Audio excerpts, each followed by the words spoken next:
কারণ এমন স্বপ্ন এই যুগে জামানার ইমাম ইমাম মালিক ছাড়া আর কেউ দেখতে পারে না।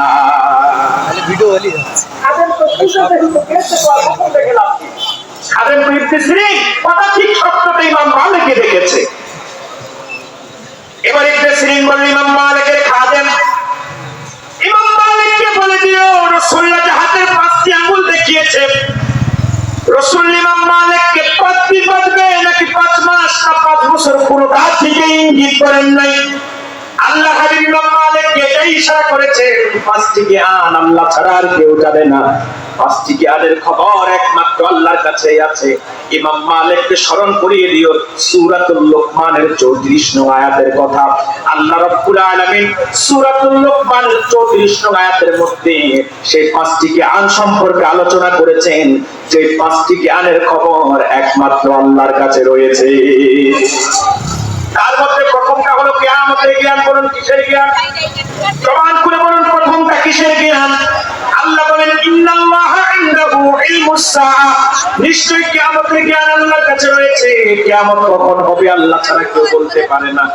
আল্লাহ রাসূল কিন্তু কিয়ামত কখন হবে বলে জান নাই। বলেন না বলেছেন কিনা? রাসূল বলে জান নাই। সাহাবায়ে কেরাম কিন্তু আল্লাহর হাবিবকে প্রশ্ন করেছিল হুজুর মাতা সাআ, কিয়ামত কখন হবে? আল্লাহর হাবিব কিয়ামত কখন হবে বলেন নাই, রাসূল কিয়ামতের আলামত বলেছেন। আল্লাহর হাবিব বলেছে সাহাবী আমানতের খেয়ানত কখন হবে? তখন কিয়ামতের জন্য তোমরা অপেক্ষা করবে। সুবহানাল্লাহ বলবেন না? আমানতের খেয়ানত যখন হবে তখন কিয়ামতের জন্য অপেক্ষা করবে। কিয়ামত কখন হবে এটা হুজুর কিন্তু বলে জান নাই। আমানতের খেয়ানত আপনারা বুঝেননি। আপনারা আমানতের খেয়ানত বলতে কি বুঝেন? যে রিলিফের চাল 10 কেজি বরাদ্দ, 7 কেজি দিছে, 3 কেজি নেতা মেরে দিছে, এটা আমানতের খেয়ানত। কিংবা ফ্রিজের মধ্যে রডের বদল বাদ দেওয়া, এটা আমানতের খেয়ানত। কথা বলে না? দেশের রিজার্ভ চুরি করা, এটা আমানতের খেয়ানত। আপনাদের রাস্তার জন্য বরাদ্দ হচ্ছে 3 কোটি টাকা, কাজ করছে 2 কোটি টাকা, নেতা মেরে দিছে 1 কোটি টাকা, এটা আমানতের খেয়ানত। আপনারা এটাই তো বুঝেন। কথা বলে এটা বুঝেন না? আল্লাহ রাসূলের সাহাবীরা কি আমানতের খেয়ানত বুঝতো না? কথা বলছেন না? আপনারা কথা বলেন না। আমি তো অসুস্থতার কারণে আজকে যে পরিমাণ সুর দেওয়ার কথা সেটা আমি পারতেছি না, স্বাভাবিকভাবে আলোচনা করতেছি। একটু কথা বলে আমাকে সহযোগিতা করেন। আল্লাহ রাসূলের সাহাবীরা কি আমানতের খেয়ানত বুঝতো না? কিন্তু তারপরেও সাহাবী আবার প্রশ্ন করেছে হুজুর আমানতের খেয়ানত কি জিনিস? এবার আল্লাহর হাবিব জবাব দেয়, হুজুর বলে সাহাবী আমানতের খেয়ানত হলো অযোগ্য, অদক্ষ, অপাত্রে দায়িত্ব অর্পিত হওয়া। তার মানে যিনি পীর হওয়ার যোগ্য না তিনি হবে পীর, যিনি নেতা হওয়ার যোগ্য না তিনি হবে নেতা, যিনি বক্তা হওয়ার যোগ্য না তিনি হবে বক্তা। এই দেশে কত পীর আছে, এলেম নাই কালাম নাই। কত পীররা হুজুর আপনাদের দক্ষিণবঙ্গে এক পীর আছে বিশ্ব বাবা, দাড়ি নাই মুছ নাই, আছে শুধু চুল। দরবারে ঢুকতে হলে জুতা খুলে ঢুকতে হয়। কথা বলছেন না কেন? দরবারে ঢুকতে হলে জুতা খুলে ঢুকতে হয়। মাজার শরীফ পিছ দিয়ে আসা যায় না, বুক দিয়ে পিছের দিকে হাঁটতে হয়। কথা বলছেন না কেন? পুরুষও যায় মহিলাও যায়, তিনি বিশ্ব আব্বা। এইরকম অযোগ্য, অদক্ষ, অপাত্রের দায়িত্ব অর্পিত হবে। যিনি পীর হওয়ার যোগ্য না তিনি হবে বিশ্ব হুজুর, যিনি নেতা হওয়ার যোগ্য না তিনি হবে নেতা।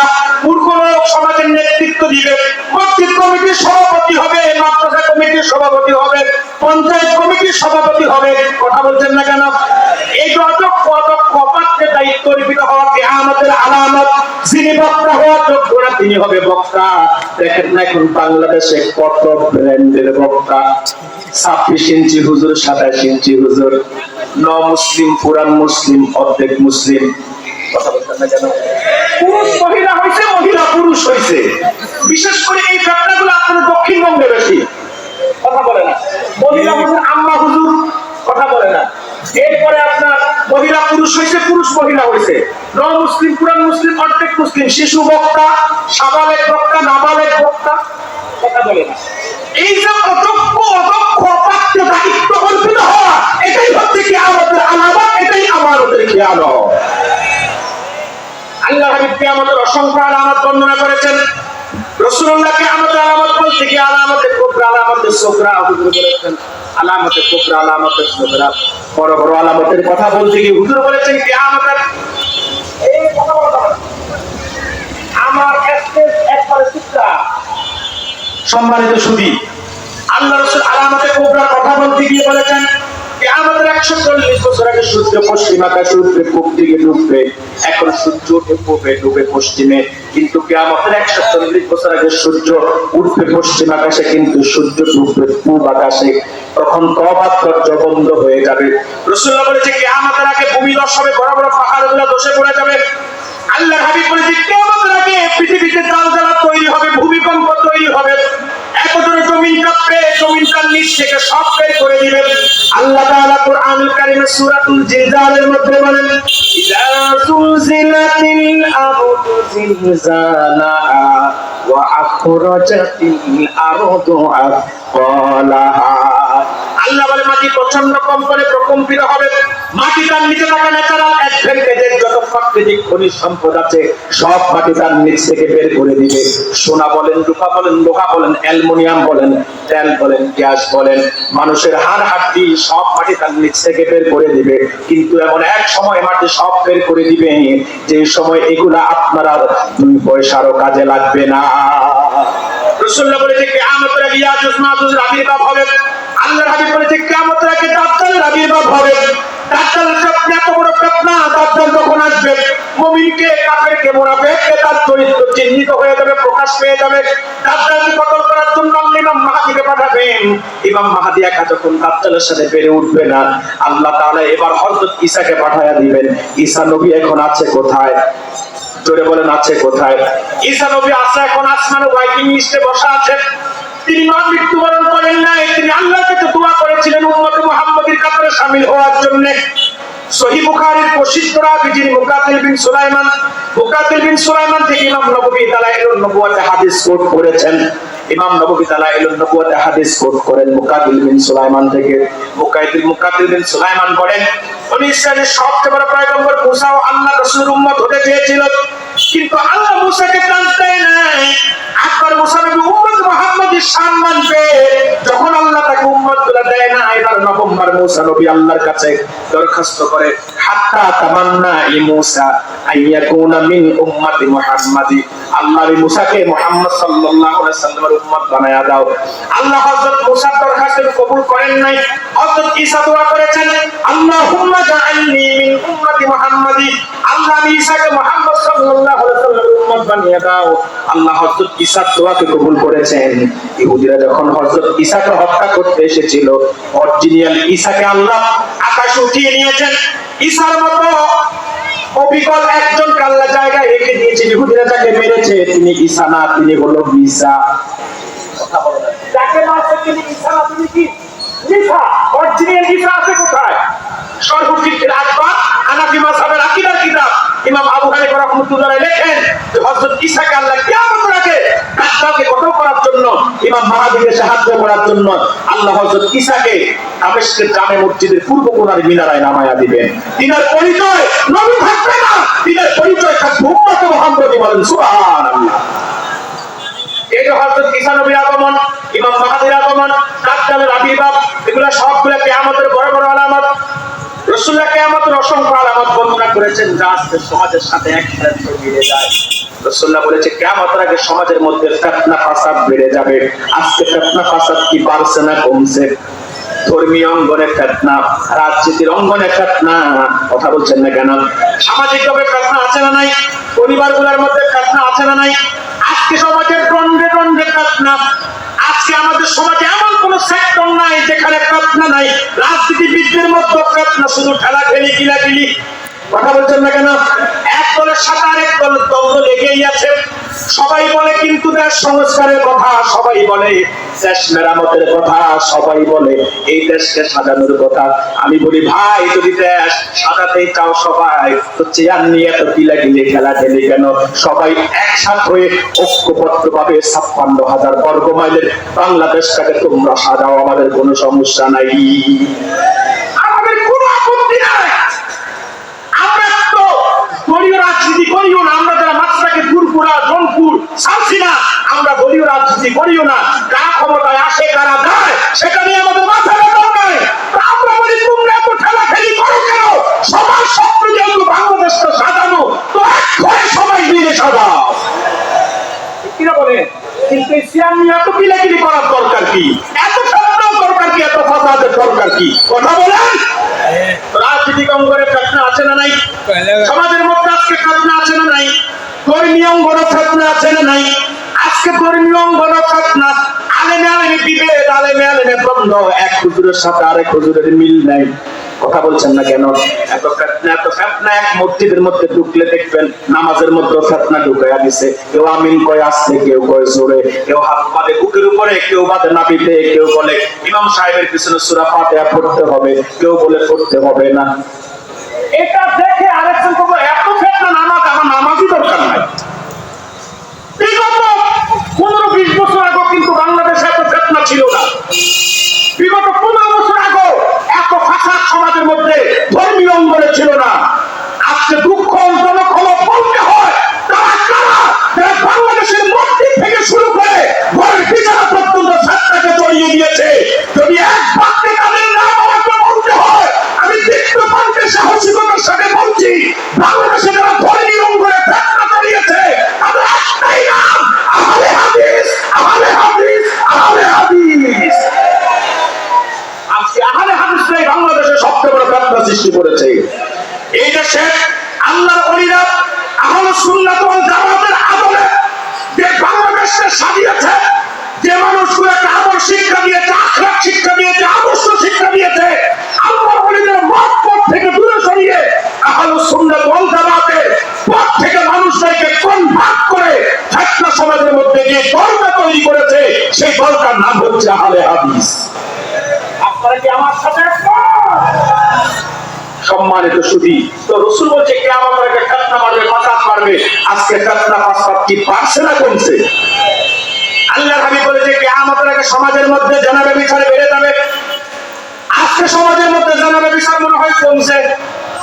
এত বাড়ছে, এখন জেনা করা একেবারেই সহজ, ব্যভিচার করাও সহজ। আজকে জেনা ব্যভিচার এত বাড়ছে, দেখবেন যুবক বিয়ের আগে তার প্রেমিকারে নিয়ে হোটেলে যায়, রেস্তোরাঁয় যায়, পার্কে যায়। কথা বলছেন না কেন? শুধু বিয়ের আগে মানুষ জেনা করছে তা না, বিয়ের পরও মানুষ ব্যভিচার করতেছে। বিয়ে করার পরে কত মানুষ আছে নিজের বউ ভালো লাগে না, অন্যের বউ ভালো লাগে। কথা বলছেন না কেন?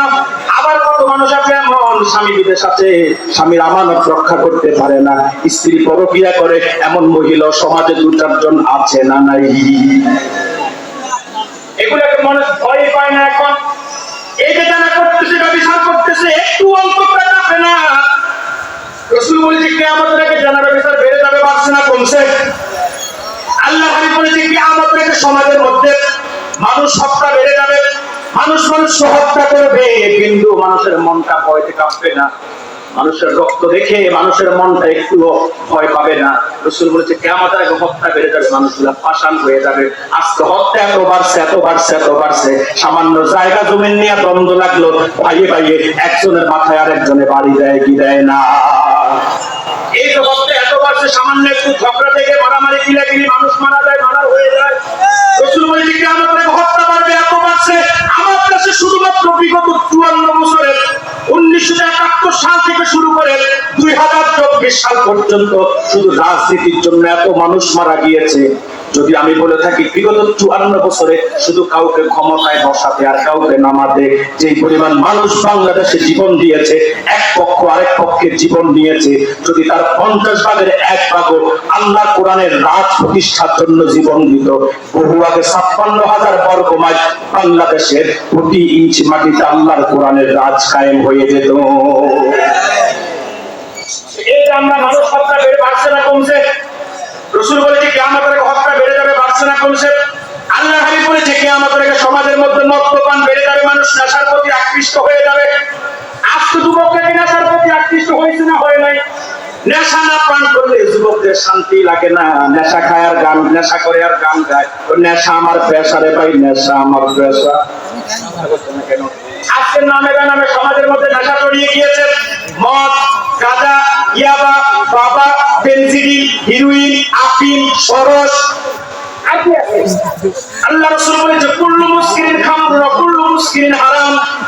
প্রত্যেক নেশা সৃষ্টিকারী পণ্য দ্রব্যই খামরের অন্তর্ভুক্ত, প্রত্যেকটা নেশা সৃষ্টিকারী পণ্য দ্রব্যই হারাম।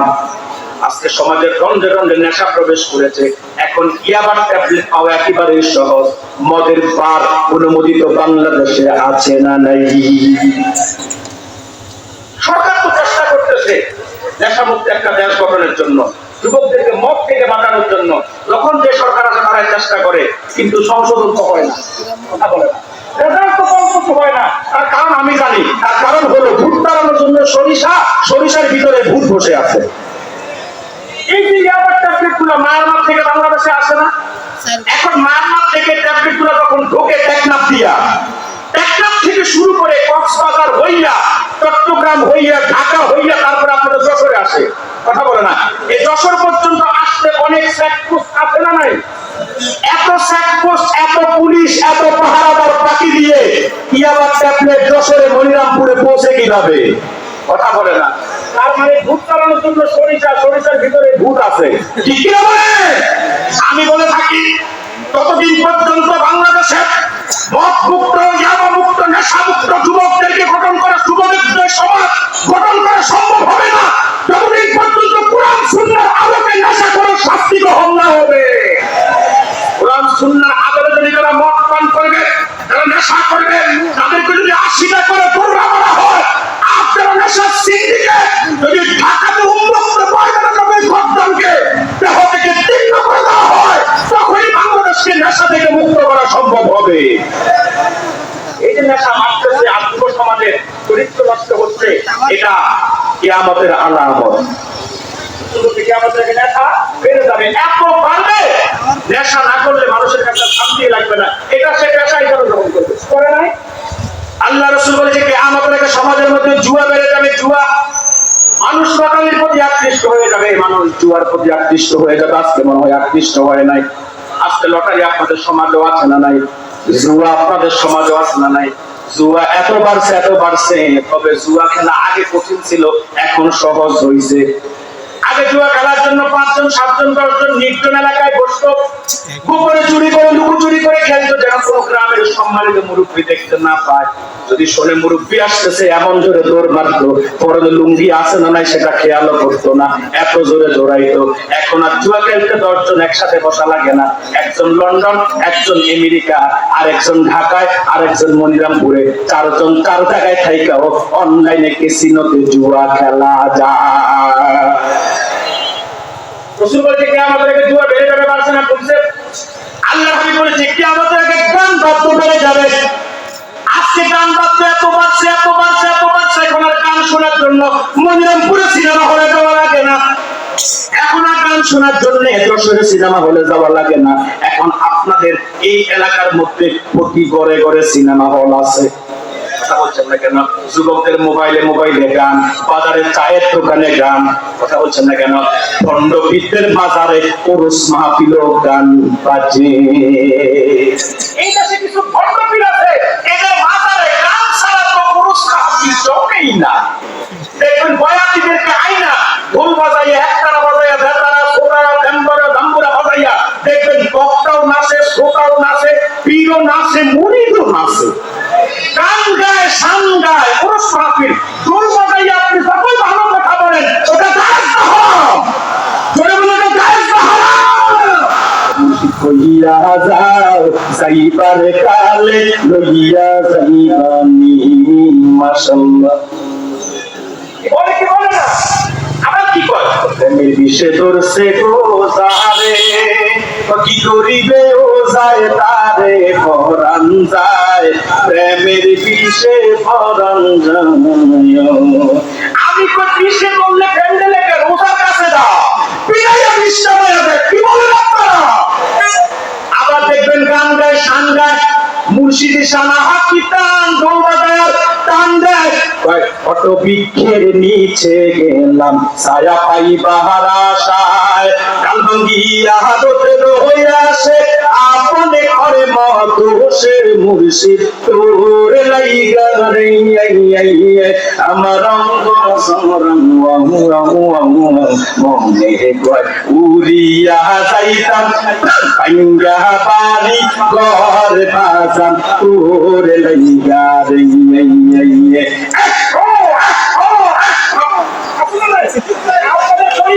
দক্ষিণবঙ্গের ভণ্ডপীর আছে, তার মুরিদরা যখন জিকির করে কিচ্ছু বুঝে যায় না, শুধু এ আওয়াজ।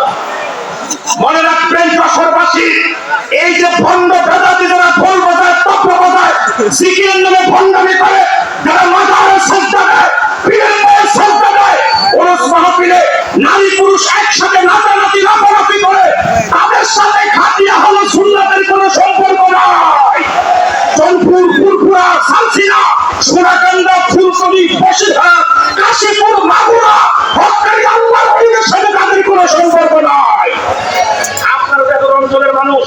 কাশীপুরের মুরিদ, অধিকাংশ লোক মুরিদ না।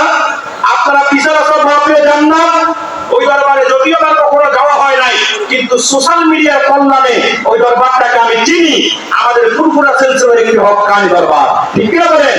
আপনারা বলেন তো, আছে কোনো রাফারাফি, আছে কোনো রাফারাফি, আছে কোনো ফালাফালি, আছে সেজদা, ঢোল, একতারা, বোতারা, তাম্বুরা জাম্বুরা? অতএব এই জন্য আমি বাংলা যেখানে যাই এক খুব সাহস দিয়ে বলি, আমরা মাছটাকে ফুরফুরা দ্বারা আছি সাইয়েদ আহমদ গাঙ্গবী রুহানির সন্তান উপমহাদেশে। আমরা এই খাঁটি আহলে সুন্নাত ওয়াল জামাত। আমাদের একটা কাজকে কথা 3 বছরে প্রমাণ করবে এমন কোন ভূতের পাতা কোনো বাতিল পন্থীর এখনো হয় না। ঠিক কিনা বলেন? আপনাদের মনে হয় কষ্ট হচ্ছে? 1 ঘন্টা হয়ে গেছে, আরো শুনবেন? কতক্ষণ? হ্যাঁ, চলতো আরো 2 ঘন্টা। তো বলে না সারা রাত? না না, আর 1 ঘন্টা। একবারে কম সময় দিব না, কারণ আমি কষ্ট করে আসছি। কথা বলে না, আমার বাড়ি তো আর কাছে না। গতকাল আমি সিলেটে 4টা প্রোগ্রাম ছিল, 4টা। এখান থেকে মিনিমাম 600 কিলোমিটার দূর সিলেট। তো সিলেট থেকে আমি এখানে আসছি এত কষ্ট করে, অল্প সময় ওয়াজ করে চলে যাবো না, তা হবে না। আর মাঠে যারা বসে আছে এরা সবাই আমার পীর ভাই, ফুরফুরা মাসলাকের অনুসারী। অতএব তাদের 3 মেগা পর্যন্ত ইনশাআল্লাহ আমার যত কষ্ট হোক আমি সময় দিব। সম্মানিত সুধী, যে কথা বলছিলাম, এই যে গান বাদ্য বেড়ে যাবে, এই দেশে কিছু ভণ্ড পীরের মাজারে ওরস মাহফিল গান ছাড়া জন্মেই না। আবার দেখবেন মুসলমানের সন্তানের বিয়ের অনুষ্ঠানেও গান আছে না নাই? হলুদ অনুষ্ঠান গুলা গান ছাড়া জমেই না। কথা বলছেন না কেন? কোন মুসলমান পরিবারে বিয়েতে হলুদ অনুষ্ঠানে গান বাজতে পারে না। আবার এখন মসজিদের ভিতরেও গান ঢুকছে। বলুন হুজুর, মসজিদে আবার কেমনে গান ঢুকলো? এই যে মুরব্বী নামাজ পড়তেছে, তিনি তো অত কিছু বোঝে না দুনিয়ার হিসাব নিকাশ। তিনি নামাজ পড়তেছে, পাশে আরেক যুবক যায় নামাজে দাঁড়াইছে, তার মোবাইলে রিংটোন দেওয়া গান। এখন মসজিদের ভিতরে কল বাজতেছে, আর মসজিদে বাজতেছে রূপবানে নাচে কোমর দুলাইয়া। তার মানে এখন মসজিদের ভিতরে গান, বাড়িতে বাড়িতে গান, খন্ড পীরের ওরস মাহফিলে গান, বিয়ের হলুদ অনুষ্ঠানে গান, বাজারে বাজারে গান। কথা বলছেন না কেন? যুবকদের পকেটের মধ্যে গান। রাসূল বলছে কিয়ামতের আগে গান বাদ্য বেড়ে যাবে। আল্লাহকে সাক্ষী রেখে বলেন তো, গান বাদ্য বাড়ছে না কমছে? বাসের মধ্যে উঠবেন রাত্রিবেলা, আপনি গান শুনতে চান না, আপনি ফুরফুরার মুরিদ, আপনি গান বাদ্য শুনেন না। কিন্তু 49 জন যাত্রীর মধ্যে আপনি একজন না শুনলে কি হবে? বাকি 49 জন তো শোনার বাকি। দেখবেন যশোর থেকে বাসে উঠছেন, ঢাকা যাওয়া পর্যন্ত গান বাসের মধ্যে বাজতেছে। অনিচ্ছাকৃত ভাবে হলেও আপনাকে শুনতে আপনি বাধ্য। রাসূল বলেছেন, যে জমিনের মধ্যে গান বাদ্য বেড়ে যায়, সেই জমিনের মধ্যে আল্লাহর গজব আসে। এই যে লস অ্যাঞ্জেলেস চলে গেল মুহূর্তের মধ্যে। হলিউড মুভি যারা করতো, নর্তকী নায়িকাগুলা সেখানে থাকতো, বড় বড় এলিট পার্সন লোকগুলা সেখানে থাকতো। আমেরিকা বিলিয়ন বিলিয়ন ডলার ইসরায়েলের মদদ দিয়ে ফিলিস্তিনে আগুন লাগাইছে, আর আল্লাহ এমন এক গজবের আগুন দিছে লস অ্যাঞ্জেলেস, মুহূর্তের মধ্যে জ্বলে পুড়ে ছাই। আল্লাহ রাসূল বলেছে কিয়ামতের আগে সমাজে গান বাদ্য বেড়ে যাবে, বাড়ছে না কমছে? আল্লাহ রাসূল বলেছে কিয়ামতের আগে সমাজের মধ্যে, কিয়ামতের আগে সমাজের মানুষগুলো ফকির হয়ে যাবে, পিছন হয়ে যাবে। মানুষ দান সদকা করতে চাইবে না, যাকাত দেওয়াকে পর্যন্ত মানুষ জরিমানা মনে করবে। আজকে সমাজে এটা হইছে কি হয় নাই? মানুষ দেখবেন এখন দিনের রাস্তায় দান সদকা করতে মানুষ অত বেশি আগ্রহী না, পরে সামান্য। কথা বলছেন না কেন? কিন্তু দুনিয়ার রাস্তায় খরচ করার কথা বললে বড় বান্ডিল বের করে দেয়। রাসূল বলতে যাকাত দেওয়াটাকে কিয়ামতের আগে মানুষ জরিমানা মনে করে বাঁচতে ট্রাই করতেছে। শরীর এখন আর হিসাব করে যাকাত দেয় না। আপনাদের মনিরামপুরে এমনও ধনী আছে যারা 10 লাখ টাকা যাকাত আসে হিসাব করলে, কিন্তু হিসাব করে তিনি যাকাত দেয় না। 20,000 50,000 টাকার শাড়ি আর লুঙ্গি দেয় দায় সারার জন্যে। তাও সেই শাড়ি যে লুঙ্গি পরার কোনো কায়দা নাই। সভ্য সমাজে ওই শাড়ি পরে যাওয়া যায় না, আর লুঙ্গি পরে যদি দিনের বেলা বের হয়, সূর্যের আলো পড়লে বারবার সব দেখা যায়।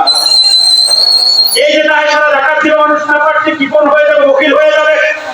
আমার ভাইরা, আমার রাখবেন, যদি আমরা কোরআন সুন্নাহ দিতে যাকাত দিতে পারতাম, আমাদের সমাজে একটা গরিব থাকতো না, সবাই ধনী হয়ে যেত। বলুন আপনার কথার যুক্তিকতা কি? আচ্ছা, আপনাদের মনিরামপুর অন্তত 200টা পরিবার আছে না নাই? সবাই কি ধনী? সবাই কি গরিব?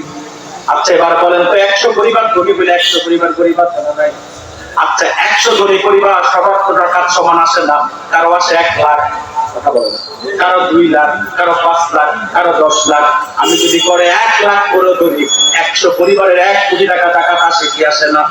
1 কোটি টাকা টাকা যদি আপনি 1 বছর একত্রিত করতেন মনিরামপুরের ধনীদের থেকে, অন্তত 20 জন বেকার যুবককে আপনি বিদেশ পাঠাতে পারতেন, অন্তত 20 জন যুবককে 20টা সিএনজি কিনে দিতে পারতেন, অন্তত 20 জন যুবককে মনিরামপুর বাজারে আপনি ব্যবসা ধরাইয়া দিতে পারতেন। যদি এভাবে প্রতি বছর 20 জন করে আপনি আয়ের ব্যবস্থা করতেন, রোজগারের ব্যবস্থা করতেন, 5 বছর লাগতো না, মনিরামপুরে সবাই ধনী হয়ে যেত। এখন কথা হলো, বিড়ালের গলায় ঘন্টাটা বাঁধবে কে?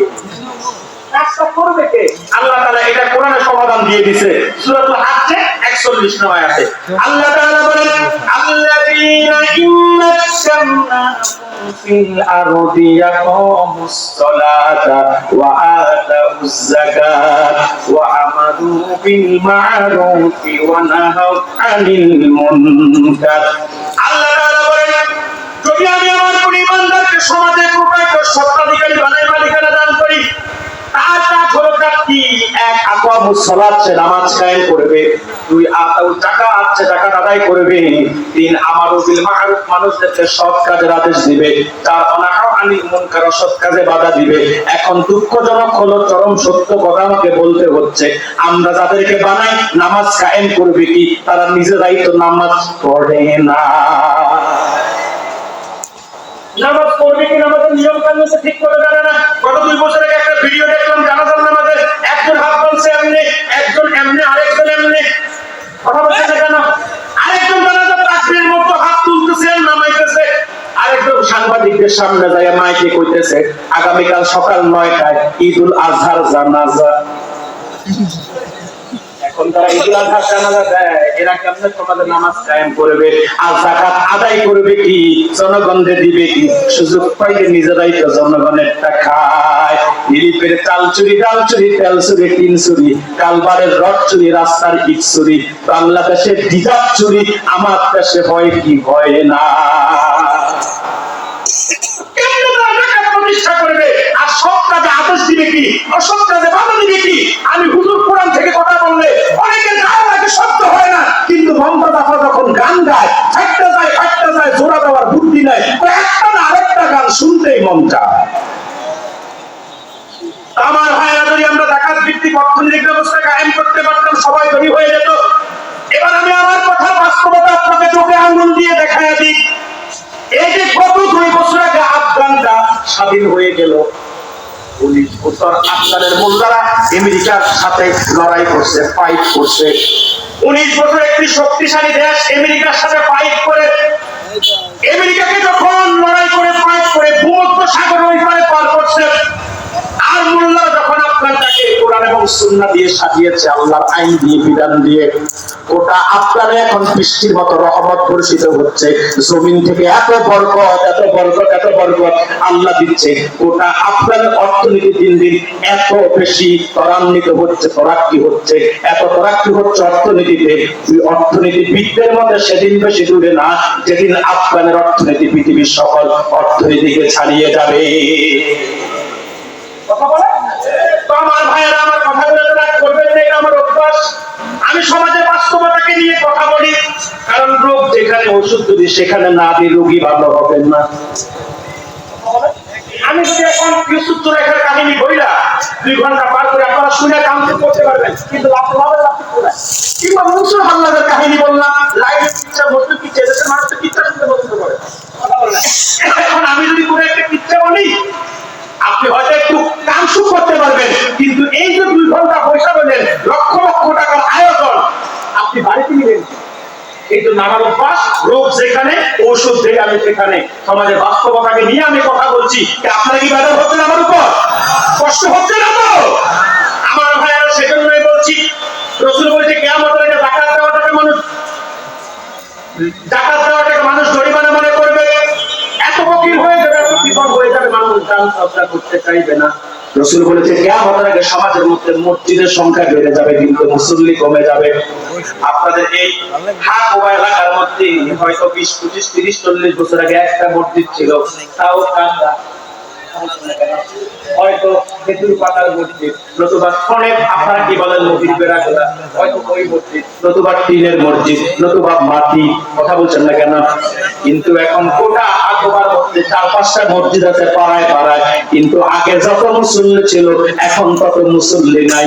আগে 1 কিলোমিটার দূর থেকে গিয়েও ফজর নামাজের জামাতে শরীক হইত, আর এখন বাড়ির কাছে মসজিদ, তারপরেও যায় না। সমাজের মধ্যে সুদ বেড়ে যাবে, ঘুষ বেড়ে যাবে। আজকে মনে হয় সুদ ঘুষ ভারে নাই, সুদ সমাজের গন্ধে গন্ধে প্রবেশ করছে। সুদের কয়েকটা ক্যাটাগরি আছে, কিছু আছে এলাকা ভিত্তিক সুদ, মহিলারা দেয় 110 টাকা, 100 টাকা আপনি দিবেন, 1 মাস পরে ওটা হবে 110 টাকা, মুরগির মতো বাচ্চা দেয়, কথা বলছেন না কেন? আবার দেখবেন এনজিওর মাধ্যমে সুদ ঢুকছে কি ঢুকে নাই, ব্রাক ব্যাংক, আশা ব্যাংক, নিরাশা, ক্রাইটাস, ভরসা, ওয়ার্ল্ড ভিশন এবং আপনাদের বর্তমান অন্তর্বর্তীকালীন সরকারের যিনি প্রধান ডক্টর ইউনূস সাহেবের গ্রামীণ ব্যাংক এই দেশের 35 লক্ষ পরিবারকে সুদের সাথে সম্পৃক্ত করেছে। এই কথাটা বলার সাহস এখন অনেক মৌলবী না, কথা বলে না। আমার দেশে অধিকাংশ মৌলবীরা শুধু যখন তারা আছে তাদের পা থাকে। আমি দেখছি দীর্ঘকালে যারা এই গ্রামীণ ব্যাংকের সমালোচনা করতো, এরা এখন মুখের মধ্যে কষ্টিপ লাগাইছে। বেটা মোল্লা ফয়জির মতো, মোল্লা আবুল ফজল নাবির মতো সরকারের পা থাকা কোনো আলেমে চাকরির কাজ না, কথা বলেন না আপনারা? সরকার যারাই ক্ষমতায় থাকুক সত্য কথা বলতে বিন্দু পরিমাণও ভয় পাওয়া যাবে না। ইউনূস সাহেব ভদ্র মানুষ, শিক্ষিত মানুষ, নোবেল বিজয়ী লোক, এতটুকু ঠিক আছে, কিন্তু তিনি গ্রামীণ ব্যাংকের মাধ্যমে পশ্চিমাদের এজেন্ডাকে বাস্তবায়ন করার জন্য 35 লক্ষ মহিলাকে ঘর থেকে বের করেছে, 35 লক্ষ মহিলাকে রাস্তায় নামিয়েছে, 35 লক্ষ পরিবারকে গ্রামীণ ব্যাংকের মাধ্যমে সুদের সাথে সম্পৃক্ত করেছে। এটা অস্বীকার করার কোনো সুযোগ না। সম্মানিত সুধী, যে কথা বলছিলাম, আশা, ভরসা, নিরাশা, ক্রাইটাস, ওয়ার্ল্ড ভিশন, ব্রাক ব্যাংক, গ্রামীণ ব্যাংক, এনজিওর মাধ্যমে মানুষ সুদের সাথে সম্পৃক্ত হয়েছে কি হই নাই? আর দুশ্মন হয় বাংলাদেশে না, একটা পার্শ্ববর্তী দেশ ভারতে আছে। হ্যাঁ, রাসূল বলেছে কিয়ামতের আগে সুদ যেমন বেড়ে যাবে, ঘুষও বেড়ে যাবে। এত বাড়বে ঘুষ, সমাজের রন্ধে রন্ধে ঘুষ ঢুকবে, ঘুষ ছাড়া বিচারক বিচার করতে চাইবে না। আপনাদের মনিরামপুরে মনে হয় বলে না, তাহলে কথা বলছেন না কেন আপনারা? ঘুষ ছাড়া কোন দপ্তরে ফাইলে স্বাক্ষর হবে না। বড় অফিসারের দপ্তরে গেল ঘুষ লাগে, ছোট অফিসারের দপ্তরে গেল ঘুষ লাগে। বড় অফিসারের কাছে গেলে বড় বান্ডিল, ছোট অফিসারের কাছে গেলে ছোট বান্ডিল। আর অফিসারের কথা বাদে দিলাম, আপনার এলাকার যে ফাঁকি নেতা জন্ম নিবন্ধনে কাগজে স্বাক্ষরের দায়িত্ব পায়, সেও দেখবেন 2000 টাকা না দিলে আপনার জন্ম নিবন্ধনের কাগজে স্বাক্ষর করে না। আর যদিও করে চাপে কইরা দেখবেন ভুল করাই আপনার 20,000 টাকা হয়রানি করবে। আপনার নাম হচ্ছে বিলকিস, লিখে দিবে কিসমিস। এখন কিসমিস রে বিলকিস বানাইতে আপনার 20,000 টাকা দৌড়াদৌড়ি হয়রানি আছে না? আমার কথায় রাগ করবেন না ভাইরা। এই যে সমাজের মধ্যে সুদ রন্ধে রন্ধে প্রবেশ করবে, ঘুষ বেড়ে যাবে, এটা রাসূল 1000 বছর আগে বলে গেছে। আল্লাহ হাবিব বলেছে কিয়ামতের আগে সমাজের মধ্যে মহিলার ব্যাপারটা বেহায়াপনা বেড়ে যাবে, মহিলার ব্যাপারটা বেহায়াপনা চলতে থাকবে, লোককে সরব উঠে যাবে সমাজ থেকে। মহিলাদের মধ্যে, পুরুষের মধ্যে, মহিলাদের মধ্যে এত ব্যাপারটা এত বেহায়াপনা চলবে, যেখানে যাবেন এখানে শুধু নারী আর নারী। আপনাদের মনিরামপুরের কথা আমি বলছেন, এবার আমি কুমিল্লার ওয়াজ একটু করি, কারণ মনিরামপুরের ওয়াজ করে আমি বিপদে পড়তে চাই না, 40 লাখ টাকার গাড়িও আমি বিপদে ফলাইতে চাই না। আমি এবার একটু কুমিল্লার ওয়াজ করে, আমার কুমিল্লাতে সেই কারণে চলে আসবে। রাস্তাঘাটে যাবেন সেখানে নারী, বাজারে যাবেন নারী, মাজারে যাবেন নারী, কথা বলছেন না কেন? নারীদের এত অবাধে চলাফেরা, আগামীকালকে থেকে রমজান শুরু, 4-5টা 10টা রোজা গেলেই তো ঈদের বাজার, কথা বলছেন না কেন?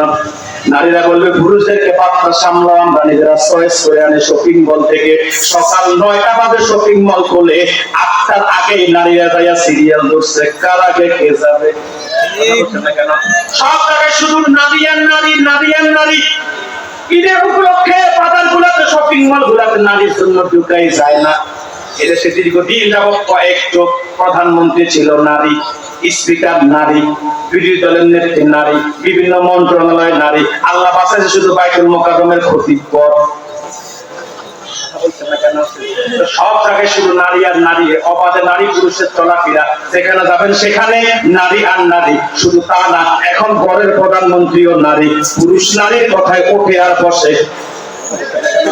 বই যদি খাইতে কহে মিয়া বৈশা যায়, বই যদি বসে কয় ওই লোক শুয়ে যায়, বই যদি কয় শুয়ে থাকো ওই লোক এমন ঘুম দেয় ও আরেকবার কুয়া ছাড়া আল্লাহর বান্দার ঘুম ভাঙেই না। এই যে নারীর কথায় উঠা বসা এমন পুরুষ এই মাঠেও দুই একজন আছে না নাই? এই যে নারীদের অবাধ চলাফেরা, নারীদের কর্তৃত্ব, নারীদের নিয়ম করে কিয়ামতের আলামত। আছি আমরা এই কোন জামানায়, লাজ শরম গেছে হারায়। আছি আমরা এই কোন জামানায়, লাজ শরম গেছে হারায়। আমার ভাইয়েরা, রাসূল বলেছে কিয়ামতের আগে লজ্জা শরম উঠে যাবে সমাজ থেকে, নারীদের কর্তৃত্ব বেড়ে যাবে। রাসূল বলেছে সমাজের মধ্যে ব্যাপারটা বেহায়াপনা বেড়ে যাবে। এগুলা সবকিছু শুরু হয়েছে কি হয় নাই? রাসূল বলেছে কিয়ামতের আগে ভণ্ড নবীদের আগমন হবে। মুসাইলামাতুল কাযযাব থেকে শুরু করে গোলাম শয়তান কাদিয়ানী পর্যন্ত অসংখ্য ভণ্ড নবীর আগমন হয়েছে কি হয় নাই? মনে রাখবেন, আল্লাহর হাবিব শেষ নবী, এটাই চূড়ান্ত কথা। এই ব্যাপারে যে সন্দেহ প্রকাশ করবে ওটা কাফের, ওটা বেঈমান। আল্লাহ কোরআনুল কারীমে সূরাতুল আহজাবের মধ্যে বলেছেন, মা কানা মুহাম্মাদুন আহাদিন মিন রিজালিকুম ওয়ালাকিন রাসূলুল্লাহি ওয়া খাতামান নাবিয়্যিন। আল্লাহ তাআলা বলেন, মুহাম্মদ সাল্লাল্লাহু আলাইহি ওয়াসাল্লাম তোমাদের মতো প্রাপ্তবয়স্ক কোন পুরুষের পিতা নন, ওয়ালাকিন রাসূলুল্লাহ, তিনি আল্লাহর রাসূল, ওয়া খাতামান নাবিয়্যিন, এবং তিনি সর্বশেষ নবী। সুবহানাল্লাহ বলবেন না? আমার রাসূল নিজে বলেছেন, আনা খাতামুন নাবিয়্যিন লা নাবিয়্যা বাদি, আমি মুহাম্মদ সাল্লাল্লাহু আলাইহি ওয়াসাল্লাম সর্বশেষ নবী, আমার পরে আর কোনো নবী নাই, আর কোনো রাসূল নাই। কিন্তু কিয়ামতের আগে ভণ্ড নবীদের আগমন হবে। মুসাইলামাতুল কাযযাব থেকে শুরু করে গোলাম শয়তান কাদিয়ানী পর্যন্ত অসংখ্য ভণ্ড নবীর আগমন হয়েছে কি হয় নাই? তবে মনে রাখবেন, আর অসংখ্য আলামত আছে। আমি যদি এগুলাই বলতে থাকি সামনে বাড়াতে পারবো না। তবে এতটুকুর বলে যাক, রাসূল কিয়ামতের অসংখ্য আলামত বর্ণনা করেছেন, যা সমাজের সাথে বর্তমানে এক এক করে মিলে যাচ্ছে। তবে হুজুর বলেছেন, ততক্ষণ পর্যন্ত কিয়ামত হবে না যতক্ষণ পর্যন্ত ভূপৃষ্ঠে মুমিনরা থাকবে। সহিহ বুখারীর বর্ণনা, আল্লাহর হাবিব বলেছেন, লা তাকুমুস সাআতু হাত্তা ইউকালা আল্লাহু আল্লাহ। হুজুর বলেছে, ততক্ষণ পর্যন্ত কিয়ামত হবে না যতক্ষণ পর্যন্ত আল্লাহ আল্লাহ বলার মতো একজন মানুষ পৃথিবীতে থাকবে। কিন্তু কখন হবে কিয়ামত এটা রাসূল প্রকাশ করে যান নাই, আল্লাহ প্রকাশ করেন নাই। আল্লাহ বলেন, ইন্নাল্লাহা ইনদাহু ইলমুস সাআহ, নিশ্চয়ই কিয়ামতের জ্ঞান কার কাছে রয়েছে? যারা বলেন কিয়ামতের জ্ঞান কার কাছে রয়েছে? এবার আল্লাহ বলেন, নাযিলুল গায়স, তিনি বৃষ্টি বর্ষণ করেন, তিনি কে? আল্লাহ ছাড়া কেউ জানে না জমিনে কোথায় কয় ফোঁটা বৃষ্টি হবে। এজন্য আপনার ধারণা ভুল হয়। দেখবেন আপনাদের এই হাত ও এলাকার মধ্যে আকাশ অন্ধকার হয়ে গেছে, এই মনে হয় মেঘ এখনই বৃষ্টি পড়বে, জমিনটা ফাঁকায় ফেলবে। কিন্তু 10 মিনিট পর দেখা যায় আকাশ পরিষ্কার, এক ফোঁটা মেঘও হয় নাই। ওই রাজার হাটের খবর নিলে শোনা যায় সেখানে বৃষ্টি হয়ে রাস্তাতে পানির জন্য হাঁটা যায় না। দেখবেন আপনাদের আবহাওয়াবিদরা আপনাদেরকে তথ্য দেয়, এই যে মোংলা সমুদ্র বন্দর কাছেই তো খুলনা। আমি কয়েকদিন আগে মাহফিল করে এসেছিলাম মোংলা সমুদ্র বন্দরের কাছে। আর সমুদ্র বন্দরের মানুষগুলা খুব বিপদে থাকে যখন ঘূর্ণিঝড়ের সময় হয়। আচ্ছা, যেটা আমি বলতে চাইছিলাম, সমুদ্র বন্দরে যারা আছে আবহাওয়াবিদ, দেখবেন তারা ওই যে আবহাওয়া যখন খারাপ হয় সিগন্যাল দেখে 7 নাম্বার 8 নাম্বার সিগন্যাল পাইতেছে, হারিকেন, বিলকিস, নার্গিস, কিসমিস, মহাশান, আয়লা, কয়লা, আসিতেছে বুলবুল 180 কিলোমিটার বেগে। আপনারা সবাই নিরাপদ আশ্রয় চলে যান, বলে না? দেখবেন মসজিদ মসজিদগুলোতে দোয়া শুরু হয়ে যায়, মানুষ আশ্রয় কেন্দ্রে চলে যায়। টেলিভিশনের মধ্যেও দেখবেন দোয়া দেওয়া হয় কি হয় না? শিল্পীরাও গান গায়, এই আল্লাহরে বাংলাদেশ, এই শহীদ গাজী বাংলাদেশ, রহম করুন আল্লাহ, কবুল করুন আল্লাহ। বলে কি বলে না? আল্লাহ আপনার প্রেমে শহীদ যারা, আমরা তাদের বংশধর, আমরা তাদের বংশধর, তাদের পথে তাদের মতে কবুল করিন আল্লাহ, রহম করিন আল্লাহ। এই শাহ জালালের বাংলাদেশ, শাহ কোরআনের বাংলাদেশ, বলে কি বলে না? এই শাহ জালালের বাংলাদেশ, শাহ কোরআনের বাংলাদেশ, এই ভাইদের বাংলাদেশ, খানদানের বাংলাদেশ, শাহ সুলতানের বাংলাদেশ, কবুল করুন আল্লাহ, রহম করুন আল্লাহ। আল্লাহ আল্লাহর বাংলাদেশ, এই শহীদ গাজী বাংলাদেশ, রহম করুন আল্লাহ, কবুল করেন আল্লাহ। বলে কি বলে না? দেখবেন 3 ঘন্টা পরে মোংরা বন্দর থেকে আবার বলা হয় বুলবুলের মুখ এখন কথা বলে না, বাংলাদেশের দিকে নাই, এটা বঙ্গোপসাগর থেকে শ্রীলঙ্কার দিকে ঘুরে গেছে। তো বৃষ্টি কোথায় হবে কে জানে? বৃষ্টি বর্ষণ করেন কে? আপনাদের হাতে যদি আল্লাহ ক্ষমতা দিত কি করতেন আপনারা? এক ভাইয়ের সাথে আরেক ভাই ঝগড়া লাগলে ফুলে সেই ভাইয়ের কাছে বৃষ্টি আছে আর আরেক ভাইয়ের দিত না। আর এই দেশে সেই পরিমাণ তলাতলি, আওয়ামী লীগের 15.5 বছর আমলে বিএনপি বৃষ্টি পেত না। এখন অন্তর্বর্তীকালীন যারা আছে তারা সবচেয়ে বেশি আওয়ামী বিদ্বেষী, তারা আওয়ামী লীগের বৃষ্টি দিত না। কথা বলছেন কেন? বিএনপি ক্ষমতায় আসবে, হয়তো সামনে নির্বাচন হলে এটা নিশ্চিত ভাবে বলা যায় বিএনপি আসবে ক্ষমতায়। কথা বলছেন না কেন? এটা সম্ভাবনা 100-র মধ্যে 99%। এখন বিএনপি যখন ক্ষমতা আসবে তারা বলবো 15.5 বছর আম করে দেও নাই, আমরা রতম করে দিতাম না। যদি ভারতের প্রধানমন্ত্রী গুজরাটের কসাই নরেন্দ্র মোদীর হাতে বৃষ্টি বর্ষণের ক্ষমতা থাকতো, বাংলাদেশিদেরকে ভুলো আমাদের প্রয়োজনে বৃষ্টি দিত না। যখন আমাদের প্রয়োজন নাই তখন তাদের পানি দিয়া বাংলাদেশ তারা ভাসায়া দিত। কিন্তু আল্লাহ বলেন তিনি বৃষ্টি বর্ষণ করেন, তিনি কে? এবার আল্লাহ বলেন গর্ভাশয়ে ছেলে আছে না মেয়ে আছে তিনি তা জানেন নাকি আপনি জানেন? আমরা ডাক্তার মনে হয় জানে, বলবেন তো ডাক্তার তো বলে দেয় আলতা করলে। হ্যাঁ, কথা ঠিক আছে। 5 মাস 5.5 মাস পরে যখন আপনি ডাক্তারের কাছে যাবেন, অধিক আলোক রশ্মির মাধ্যমে আলট্রাসোনোগ্রাফি মেশিনের মাধ্যমে অধিক আলোক রশ্মি দিয়ে তারা পেটের 7টা পর্দা সেট করে পেটের ভিতরে কি ছেলে আছে না মেয়ে আছে তারা বলে দেয়। কিন্তু এবার আমাকে বলেন তো, যখন ভ্রূণ কনসিভ হওয়ার পরে ভ্রূণ থাকে, বীর্য থাকে রেহেমের মধ্যে, এই বীর্য থাকা অবস্থায় আপনার ডাক্তার না তার বাবারও কি ক্ষমতা আছে বলার ছেলে হবে না মেয়ে হবে? আবার আল্লাহ জানেন পেটের ভিতরে ছেলে আছে না মেয়ে আছে। তিনি বলেন গর্ভাশয়ে ছেলে আছে না মেয়ে আছে তিনি জানেন, আপনি জানেন, আল্লাহ ছাড়া কেউ জানে না, আপনিও জানেন না, কেউ জানে না। আবার ছেলেও দেন আল্লাহ, মেয়েও দেন আল্লাহ। কথা বলছেন না কেন? ছেলে হয় কার হুকুমে, মেয়ে হয় কার হুকুমে? ওটা আপনারা বোঝেননি। কথা বলছেন না কেন? যদি বোঝেন তাহলে বারবার মেয়ে হইলে বউয়ের প্রতি জুলুম করেন কেন? সমাজে কিছু কাপুরুষ আছে, বারবার 3-4টা একটানে মেয়ে হলে বউরে আঘাত করে। কথা বলে না, তারপরে কুসুমটা বন্ধ করে দেয়, তার সাথে ভালো ব্যবহার করে না। শুধু কি তাই, কিছু বেয়াদব আছে তালাক পর্যন্ত দিয়ে দেয়। আর দেওয়ার সময় ছোটখাটো তালাক দেয়, লম্বা করে দেয়। তো তুই তালাক, তোর মায়ের তালাক, তোর নামিও তালাক। বলে কি বলে? তুই তালাক, তোর মায়ের তালাক, আর তোর নামিও তালাক। আচ্ছা, আপনার বউরে আপনি তালাক করার ক্ষমতা আছে, নানি শাশুড়িদের তালাক করার ক্ষমতা আছে? আল্লাহ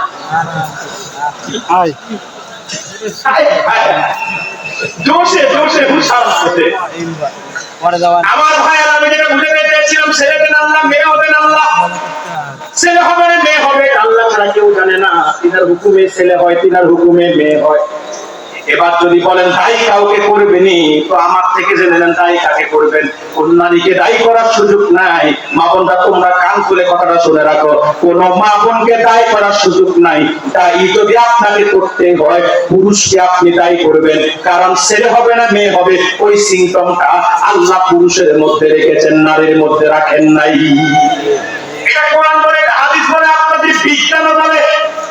পুরুষের যে ক্রোমোজোম শুক্রাণু এটা হচ্ছে XY, আর নারীর যে ক্রোমোজোম ডিম্বাণু এটা হচ্ছে XX। নারী পুরুষ একান্ত কাছাকাছি আসার পরে যখন শুক্রাণু আর ডিম্বাণু একত্রিত হয়, পুরুষের ক্রোমোজোম থেকে XY থেকে একটি X, আর নারীর XX থেকে একটি X একত্রিত হলে সন্তান হয় ছেলে। আর পুরুষের XY থেকে একটি X আর নারীর XX থেকে একটি X যদি একত্রিত হয়, সন্তান হয় মেয়ে। কথা বলছেন না কেন? এই জন্য আজকে মনিরামপুরের মা বোনদেরকে আমি চালাক বানিয়ে যাবো। ও মনিরামপুরের মা বোনেরা যদি বারবার মেয়ে হওয়ার কারণে তোমাকে কোন পুরুষ বলে তোমার পেট ভালো না, তুমি বলবো আমার পেট ভালো, তোমার জাত ভালো না।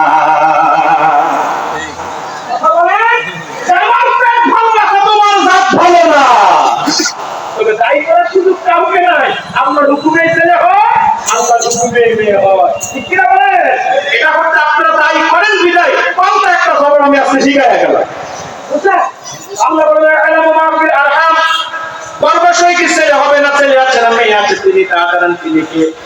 জোরে বলেন তিনি কে? এবার আল্লাহ তাআলা চতুর্থ জ্ঞানের কথা বলেন। আল্লাহ বলেন মা তাদরি নাফসু মাযা তাকসিবু গাদা, আগামীকাল সেই উপার্জন করবে আল্লাহ ছাড়া কেউ তা জানে না। বুঝছেন না কেন? কার রিজিক কোথায় আছে আল্লাহ ছাড়া কেউ জানে না। যদি মানুষ জানতো আগামীকালকে তার রিজিক আছে মুখের বাড়িতে, আজকে যাইয়া নিয়ে আইতো, কত যেটা আমার আগামীকাল তো আমার আজকে দাও। কথা বুঝছেন না কেন? কার রিজিক কোথায় সেটা আল্লাহ ছাড়া কেউ জানে না। এক সেকেন্ড আগে পক্ষের এক সেকেন্ড আগে আপনি নিশ্চিত হতে পারবেন না যে এখানে আপনার রিজিক আছে। আমি একটা উদাহরণ দিলে বিষয়টা সহজে বুঝবেন। মনে করেন আপনি খাবার খেতে বসছেন, থালা ভর্তি খাবার নিয়ে, খাবারটা সামনে আপনি রেডি করেছেন, এখনই খাবেন, আপনার মোবাইলটা বাজতেছে, চিন্তা করলেন ফোনটাকে রিসিভ করে নিই, তারপরে খাবারটা খাবো। কলটা রিসিভ করার সাথে সাথে খবর আসলো মনিরামপুরের রাস্তার মধ্যে আপনার ছেলেটা পাঁচের নিচে অ্যাক্সিডেন্ট হয়ে গেছে। তা বলেন খাবার খাইবেন না মনিরামপুরে দৌড়াবেন, নাকি ছেলেদের খাবার খাইতে আসবেন না হসপিটাল যাবেন? এই খাবারটা হয়তো নষ্ট হবে, নয়তো কেউ খেয়ে নেবে। তার মানে এই খাবারের মধ্যে আল্লাহ আপনার রিজিক রাখেন নাই। আবার আপনি হঠাৎ এমন এক জায়গায় উপস্থিত হয়েছেন, দুইজন মানুষ খেতে বসেছে, এখানে খাবারও আছে দুইজনে, তারা দুইজনে খেতে বসেছে, নিশ্চিত তারা এখন খাওয়া শুরু করবে। আপনিও যাই উপস্থিত হয়েছেন কিংবা আমি যাই উপস্থিত হয়েছি। এখন আমার দেখে কেমনে খায়? এখন খাবার দুইজনের খাবারটা তিনজনে দেখবেন ভাগ করে খায়। এক সেকেন্ড আগেও এই দুইজন জানতো না আল্লাহ যেখানে তিনজনের রিজিক রেখে দিয়েছে। আল্লাহ বলে তার রিজিক কোথায় আছে এটা আল্লাহ ছাড়া কেউ জানে না। আল্লাহ তাআলা মানুষের রিজিক তার যেটা বরাদ্দ করেছেন সেটা সে পাবেই পাবে, সেটা তার হবেই হবে। আমার ভাইরা এক সেকেন্ড আগে হলো সেটা আপনার হবেই হবে।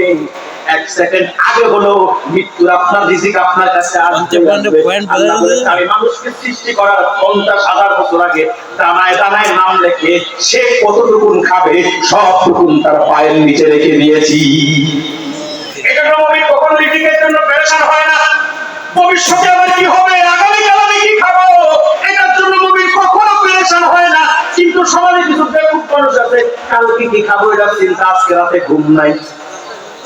কেন ভবিষ্যতে কি হবে ওই চিন্তায় প্রত্যেকটার মধ্যে শুধু পেরেশান, টেনশন টেনশন। আরে আমার কি হবে, আমার কপালে জানে কি আছে, আমার ভাইকে বিল্ডিং করছে, আমার জানে কি হবে। কথা বলছেন না কেন? দেখবেন অনেকে ভবিষ্যৎ জানার জন্য এবার তৃষ্ণা হইয়া জ্যোতিষীর কাছে যায়, গণকের কাছে যায়, কবিরাজের কাছে যায় যে ভবিষ্যতে কি হবে, কম খাইবে না বেশ খাইবে, ভালো খাইবে না মন্দ খাইবে, ওটা জানার জন্য গণকের কাছে, কবিরাজের কাছে, জ্যোতিষীর পিছনে দৌড়ায়। এমন গণ্ড মূর্খ সমাজে আছে না নাই? দেখবেন আপনাদের মনিরামপুরে কিছু গণ্ড লোক আছে, কবিরাজ গণ্ড, কবিরাজ দেখবেন বানর নিয়ে করে, টিয়া পাখি নিয়ে করে, আমি জানি না আছে কিনা, নাম ধরতে বললাম আছে তো আমার ধারণা ঠিক। দেখবেন এদের কাছে অনেকগুলা কাগজ থাকে, আর টিয়া পাখি আর বানর নিয়ে করে দেখবেন এরা ভবিষ্যতের খবর বলে দেয়। নাউযুবিল্লাহ। দেখবেন 50 টাকা 100 টাকা দিলে টিয়া পাখি মুখ দিয়ে একটা কাগজ খোলে, এরপর এটা খোলার পরে যেটা লেখা আছে এটা আপনার ভবিষ্যৎ। এই তো আপনি কোটি কোটি হইয়া যাইতেছেন। বিশ্বাস করছেন মানে ইমান লইয়া মনিরামপুরে গেছেন, ইমান মনিরামপুরে রাইখা আপনি মন কাফের হইয়া বাড়িতে আসছে। আবার অনেকেই দেখবেন গণকের কাছে যায়, আমার রেখা দেখি কম, আমার রেখাতে ভবিষ্যৎ কি আছে, তো হারা আছে 3টা। প্রথমটা একটু ছোট, তারপরে একটু বড়, তারপরে হারা এত বড়, আপনি মারা যাবেন। বলুন না কেন? এই তো ব্রাহ্মী করতে। এখন বলবেন এই হারা কামড়ে কাটবে, ফর্মুলা তো অবশ্যই আছে। কি ফর্মুলা? হলো এইটা, আপনি যদি 500 টাকা 500 কলা উচ্চাল আর একটা কালো রাখা মুরগি দেন, আপনার হারাটা আমি কেটে দিই। বলে না? মনিরামপুরবাসী রাগ করেন না আমার কথায়। এই কথা যদি কোনো গণক কিংবা জ্যোতিষ বলে, তাহলে কষাই একটা থাপ্পড় মারবে। কথা বলেন। যদি বলে থাপ্পড় মারলি কেন, বলবেন আমার 3টা হারা আছে, ওটা বলতে পারলেন। আপনি যদি থাপ্পড় খাবেন, হারা আছে আপনারও একটা আছে কোপালে, সকালবেলা আগে নিজের হারা নিজে কাটলেন না কেন? আবার অনেকেই দেখবেন জ্যোতিষীর কাছে গিয়ে, তো আমার রাশিতে ভবিষ্যৎ কি আছে, তোর রাশি কুত্তা রাশি, কথা বলছেন না কেন? বিলাই রাশি, মেষ রাশি, সিংহ রাশি, কন্যা রাশি, আরো যে কত আজে বাজে রাশি। রাশিফল বিশ্বাস করছেন মানে ইমান শেষ। আবার অনেকে ভবিষ্যৎ জানার জন্য লিটন আব্বার কাছে যায় টাকা বসুন্ধরাতে। নাম শুনেন নাই? টেলিভিশনে অ্যাডভার্টাইজে লিটন আব্বার অ্যাডভার্টাইজ। কে বলেছে ভাগ করে আসুন আপনার ভবিষ্যৎ জানতে চান, এক মুহূর্তে বলে দিবে বাবা লিটন দেওয়ান, আসুন বসুন্ধরা টিভিতে। আপনি যাবেন বসুন্ধরা, তাকে দেখবেন টাকা দিলে সে আপনার ভবিষ্যৎ বলবে। হ্যাঁ, আপনি বিদেশ যাওয়ার জন্য 5 টাকা জমা দেওয়ার সিদ্ধান্ত নিয়েছেন তো? হ্যাঁ, আমি দেখবেন একটা পাথরের মধ্যে একটা কাগজ লাগতে বলবে, হ্যাঁ আমি দেখে বলতেছি না, আপনি টাকা জমা দিয়ে আপনি বিদেশ যেতে পারবেন না। নাউযুবিল্লাহ, এটা বিশ্বাস করছেন মানে শিরক। বসুন্ধরা আপনি ঈমান নিয়ে গেছেন, ঈমান ছাড়া আপনি বাড়িতে ফিরে আসবেন। কথা বলেন। অনেকে আবার দেখবেন ভবিষ্যৎ পরিবর্তনের জন্য তকদির ডিজি পায়, আংটি কিনে আংটি লাগায়। কথা বলছেন না কেন? দেখবেন পুলিশে কিছু আংটি ব্যবসায়ী আংটি ব্যবসা, কে বলেছে ভাগ্য নাই, ভাগ্য ছাড়া মানুষ নাই। এক আংটিরে আপনি মুহূর্তের মধ্যে হবেন কোটিপতি। এবার দেখবেন আপনি 20,000 টাকা দিয়ে আংটি কিনছেন, একটা বার চিন্তা করবেন না তার আংটি যদি কোটিপতি বানায় দেয়, তো ওই লোক পুলিশ তার আংটি বেচে গেল। ওই লোক পুলিশ তার আংটি বেচে গেল, তার আংটি তারে কোটিপতি বানায় দেওয়ার কথা ছিল। কথা বলেন। কিন্তু ওই লোক পুলিশ তার আংটি বেচে, তার মানে তার আংটিতে কোনো মাল নাই। কথা বলছেন না কেন? কিন্তু এরপরে তো হুজুরে যাবে আংটি কিনে আনে 20,000 টাকা দিয়া, শুধু কিনে আনে তা না, এটা সকালে একবার সুমা দেয়, বিকালে একবার সুমা দেয়। কথা বলছেন না কেন? আমার মনিরামপুরের ভাইয়েরা, এবার আমি একটা কথা বলে যাই আপনাদেরকে। যদি ভবিষ্যতে রিজিক বাড়াতে চান, ভবিষ্যৎটা কল্যাণ করতে চান, ভবিষ্যৎটা যদি ভাগ্য খুলতে চান, আমি একটা ফর্মুলা শিখিয়ে যাব। সেটা যদি মানতে পারেন, আল্লাহর কসম আল্লাহ আপনাকে ফিরাবেন না, যদি আপনার কপাল ভালো হয়। আমি কি বলে দিব? বলবো তা আমার কত দিবে? আন্টি ওয়ালাদের বিচার আমার বিচার নেই না, আমার লাগবে না, আমার এটা দায়িত্ব। কথা বলেন। আমি আপনাকে একটা ফর্মুলা শিখিয়ে দেব। যদি ভাগ্য পরিবর্তন করতে চান, যদি রিজিক বাড়াতে চান, ভবিষ্যৎটা কল্যাণ করতে চান, আমার কথা আপনি মানবেন। আজকে থেকে শুরু করেন, আপনার কপাল খুলে যাবে। আজ থেকে গভীর রাতে ঘুম থেকে উঠে যান, ওযু করে তাহাজ্জুদের নামাজের জন্য মুসল্লাটা বিছিয়ে দেন। আবার আল্লাহর কদমে কয়েকটা সেজদা দিয়ে দেন তাহাজ্জুদের নিয়তে। আপনার যতটুকু সাক্ষী করে তাহাজ্জুদের সালাত করে, রাসূলুল্লাহর উপর কয়েকবার দুরূদ শরীফ পড়ে, এবার 2টা ভিক্ষার হাত মালিকের দরবারে পেতে দেন। আল্লাহকে চোখ বন্ধ করে ডাকবেন, মালিক, আয় আল্লাহ তাআলা, দুনিয়ার সব দরজা বন্ধ হয়ে গেছে, রাজা বাদশার দরজা বন্ধ, মন্ত্রীর বাড়ির দরজায় দারোয়ান তালা লাগিয়ে দিয়েছে, চেয়ারম্যান মেম্বারের কাছে এখন গেলে ফিরিয়ে দিবে, বলবে কালকে সকালে আসো। কিন্তু মালিক, তোমার রহমতের ভান্ডারের দরজা তো খোলা। আল্লাহ, তোমার ভান্ডারের মুখাপেক্ষি হয়েছে আমি। মালিক, আমার উপযুক্ত মেয়েটাকে একটা একটা ছেলে দ্বারস্থ করে দাও আল্লাহ।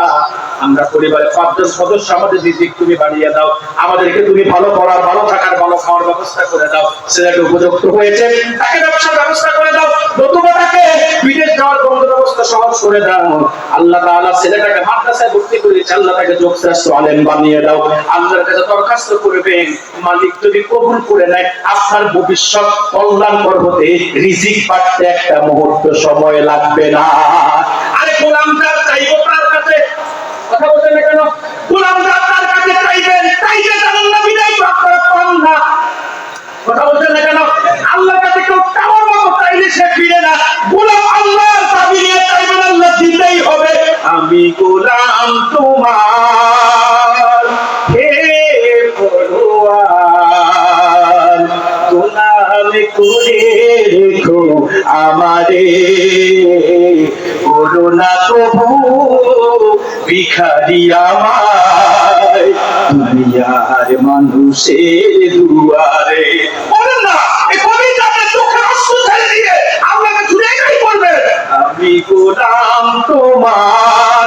বলেন না আমার সাথে সবাই, আমি গোলাম তোমার, হে পরওয়ার, গোলাম করে রেখো আমারে, করোনা কবু ভিখারি আমায় দুনিয়ার মানুষের দুয়ারে। খোদার কসম, যদি চেয়ে নিতে পারেন আল্লাহ থেকে, আপনি দুনিয়ার কারো দ্বারস্থ হতে হবে না। আমার ভাইয়ের রিজিককে কন্ট্রোল করেন কে? যার রিজিক কতটুকু আছে এটা একমাত্র জানেন কে? আগামীকাল আপনি কি উপার্জন করবেন, আপনার রিজিকে কি আছে সেটা জানে কে? কয়টা জ্ঞান আল্লাহ ছাড়া কেউ জানে না। শুনছেন কয়টা? আরেকটাকে শুনবেন না, রেখে দিব। একটু জিকির করেন, লা ইলাহা।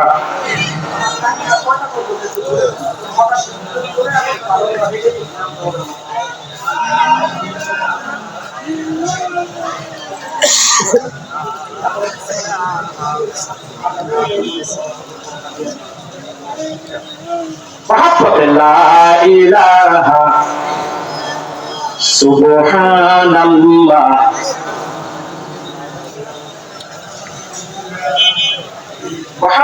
লা ইলাহা সুবহানাল্লাহ,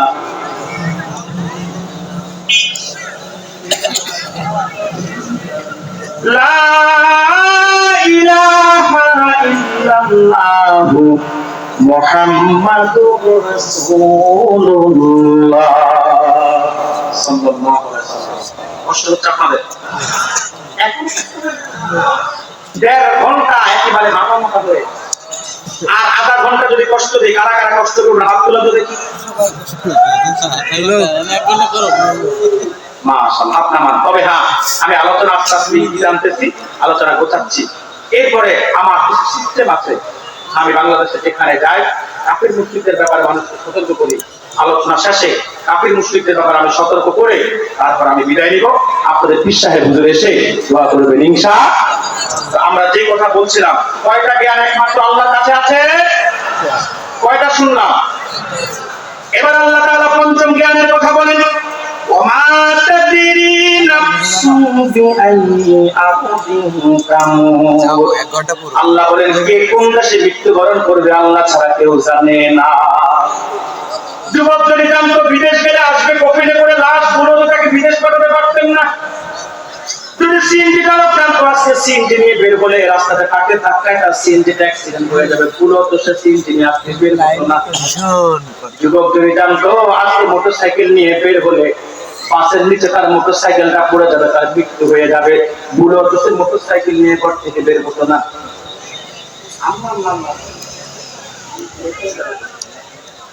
আচ্ছা ঠিক আছে, আমি আস্তে আস্তে শেষের দিকে যাচ্ছি। সম্মানিত সুধী, যে কথা বলছিলাম, আরে এমনি তো অসুস্থ মানুষ, আরো সময় শুধু বাড়তে। আমি তো বাংলাদেশে কোথাও 1.5 ঘন্টার বেশি সময় দেই না, কিন্তু যে ধারণা আমাকে টার্গেট দিচ্ছে এখন সময় হবে প্রায় 2.25 ঘন্টা। যাই হোক, ইনশাআল্লাহ দক্ষিণবঙ্গের মানুষ আপনারা আমার মোজাদ্দেদে জামানের সিলসিলার অনুসারী, আপনাদেরকে জন্য একটু কষ্ট করার দরকার হলে করবো ইনশাআল্লাহ। সম্মানিত সুধী, যে কথা বলছিলাম, যুবক যদি জানতো আজকে মোটরসাইকেল নিয়ে বের হলে রাস্তায় মোটরসাইকেল বাসের ধাক্কায় পড়ে সে মৃত্যুবরণ হবে, সে সাইকেল নিয়ে বের হতো। অসুস্থ ব্যক্তি যদি জানতো হসপিটালে নিলে হসপিটালের বেডে হসপিটালের বেডে এসে যাওয়ার পরে তার মৃত্যু হয়ে যাবে, তাকে ঘর থেকে বের করতে পারতো না। বলতো মৃত্যু যেহেতু আধা ঘন্টা পরে হসপিটালেই হবে, আমি আমার ঘরেই মারা যাই। মনে রাখবেন, তার মৃত্যু যেখানে আছে সেখানে সে যেতেই হবে, সেখানে আল্লাহ তাকে নিবেই নিবে। 1 সেকেন্ড আগে হলো আল্লাহ তাকে হাজির করাবে। আমার ভাইয়েরা, আল্লাহ তাআলা সেজন্য বলেন তার মৃত্যু কোথায় হবে তা আল্লাহ ছাড়া কেউ জানে না। মানুষ তার মৃত্যুর সময় জ্ঞান কেউ জানে না, কেউ বলতে পারবে না। তবে মৃত্যু যে হবে এটা নিশ্চিত, এটা আমি আপনি সবাই বিশ্বাস করি। কারণ আমার চোখের সামনে আমি দেখেছি আমার আত্মীয়স্বজন অনেককে দুনিয়া থেকে বিদায় নিতে। কথা বলছেন না কেন? আপনি আপনার চোখের সামনে আপনার বাবাকে চলে যেতে দেখেছেন, ফিরে আসতে দেখেন নাই। আপনার দাদাকে আপনি চলে যেতে দেখেছেন, ফিরে আসতে দেখেন নাই। এখানে মুরব্বী যারা আছেন, আপনার জীবন দশায় কয়েকশো লোককে আপনি বিদায় দিয়েছেন জানাজা করে, কিন্তু কাউকে তো আপনি ফিরে আসতে দেখেন নাই। তার মানে মৃত্যু এটা নিশ্চিত, চলে যেতে হবে এটা 100% সত্য, কিন্তু ফিরে আসার কোনো চান্স নাই। এদিকে একটু তাকান সাংবাদিক সাহেব, এদিকে আমার ক্যামেরা কখন চলে যাবে এটা আমি আপনি কেউ জানি না। অনেকেই মনে করে যুবক বৃদ্ধ করে আমি ঠিক হয়ে যাবো, নামাজ ধরবো, রোজা ধরবো, আমি বৃদ্ধ করে হজ হয়ে আসবো। যুবক ভাই, তুমি কি দেখো না তোমার চোখের সামনে কত যুবক বৃদ্ধ হওয়ার আগে দুনিয়া থেকে বিদায় নিয়েছে? যুবক, তুমি মনে করো দাড়িগুলো পাকলে সাদা হলে তুমি নামাজ ধরবে। যুবক, তুমি মনে করো দাড়িগুলো সাদা হলে তুমি ভালো হয়ে যাবে তওবা করে। যুবক, তুমি কি চোখে দেখো না তোমার চোখের সামনে কত যুবক দাড়ি সাদা হওয়া তো দূরে থাক, দাড়ি উঠার আগে কবরে চলে গেছে আর ফিরে আসে নাই। এজন্য আপনাকে আজকে থেকে সিদ্ধান্ত নিতে হবে, আমি আগামীকাল নয় এখন থেকে ঠিক হবো। এশারের সালাত আমি আদায় করি নাই, তার মানে আজকে এশারের সালাত আদায় করার পর আমি ঘুমাতে যাব না। কারণ এই ঘুম এমন হতে পারে আমার শেষ ঘুম। এই ঘুম যদি ভাঙে আমার সকাল হবে, যদি এই ঘুম না ভাঙে আমার জন্য পরকাল। কিন্তু পরকালে যে আপনি পাড়ি দিবেন ফিরার তো সুযোগ নেই। কবর থেকে আপনার আখিরাত শুরু হবে। জান্নাত হলো আপনার শেষ স্টেশন, কিংবা জাহান্নাম শেষ স্টেশন। রাসূল বলেছে আউয়ালু মানজিলিন মিন মানাজিলিল আখিরাহ, সহিহ মুসলিমের বর্ণনা, কবর হচ্ছে আখিরাতের প্রথম স্টেশন। এই যে আজকে নিঃশ্বাসটা চলে গেলে কালকে যে আপনাকে দাফন করে ফেলবে, এই কালকে কবরে রাখার সাথে সাথে আপনার আখিরাত শুরু। এই কবরটাতে আখিরাত শেষ না, আবার আপনাকে হাসরে উঠতে হবে। মিজানের পাল্লা, আল্লাহর হিসাব, আল্লাহর সামনে আপনাকে দাঁড়িয়ে হিসাব দিতে হবে। কথা বলছেন না কেন? আল্লাহ রাব্বুল আলামিন কোরআনুল কারীমের সূরাতুল বাকারার 28 আয়াতের মধ্যে বলেন, কাইফা তাকফুরুনা বিল্লাহি ওয়া কুনতুম আমওয়াতান ফাআহইয়াকুম সুম্মা ইউমীতুকুম সুম্মা ইউহয়ীকুম সুম্মা ইলাইহি তুরজাউন। আল্লাহ বলে, তোমরা কেমন করে আল্লাহর কুদরত অস্বীকার করো? তোমরা ছেড়ে দাও। আল্লাহ তোমাদেরকে জীবন দিয়েছেন, আবার তোমরা মৃত্যুবরণ করবে। আল্লাহ তোমাদেরকে জীবিত করবেন, ইচ্ছাই হোক অনিচ্ছাই হোক আল্লাহর কাছে তোমাদেরকে প্রত্যাবর্তন করতে হবে। হাসরে আপনাকে উঠতে হবে। কথা বলছেন না কেন? আল্লাহর সামনে আপনাকে দাঁড়াতে হবে। দুনিয়াতে আপনি যত বছর হায়াত পেয়েছেন, আপনার হায়াতের জিন্দেগির প্রত্যেকটা কর্মের হিসাব আল্লাহর কাছে আপনাকে দিতে হবে। কথা বলছেন না কেন? ভালো করলে আল্লাহ আপনাকে পুরস্কৃত করবেন, মন্দ করলে আল্লাহ আপনাকে তিরস্কৃত করবেন। ভালো কাজের প্রতিদান জান্নাত, মন্দ কাজের প্রতিদান জাহান্নাম। এই বিশ্বাসটা আছে তো? এই বিশ্বাস থাকলে আগামীকাল নয়, বৃদ্ধকালের চিন্তা নয়, আজকে থেকেই আপনাকে আল্লাহর হুকুম মোতাবেক চলার সিদ্ধান্ত আপনাকে নিতে হবে। এটা নাস্তিকরা করে না, বিদায় নাস্তিকরা করবো।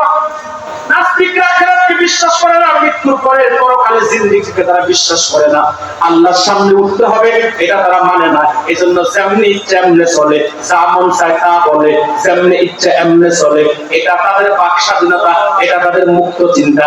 কারণ তারা মনে করে আমরা বেঁচে আছি, মোজ করব, মাস্তি করব, রং করব, তামাশা করব, আনন্দ করব, উল্লাস করব। একদিন মৃত্যু হবে, উই উইল বি ফিনিশ, আমরা শেষ হয়ে